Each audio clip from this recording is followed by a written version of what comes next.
ارے کون کہتا ہے کہ محبت کافر بنا دیتی ہے؟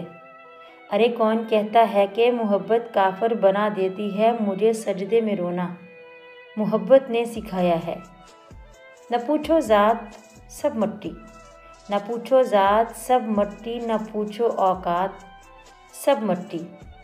کچھ لوگ آپ کی زندگی میں تاروں کی طرح ہوتے ہیں، بہت ہی مدھم مگر ٹھنڈک اور سکون بخشنے والے، جو آپ کے ساتھ ساتھ چلتے ہیں مگر آپ کو احساس تک نہیں ہوتا۔ نہ تو وہ آپ کی توجہ چاہتے ہیں اور نہ ہی آپ کو کسی بات پر مجبور کرتے ہیں، وہ تو بس آپ کے ساتھ چلتے رہتے ہیں، آپ کے راستوں کو روشن کرنے کے لیے، آپ کے راستوں میں موجود اندھیروں کو دور کرنے کے لیے، بالکل جس طرح سے تارے ہوتے ہیں، مدھم، ٹھنڈک اور پرسکون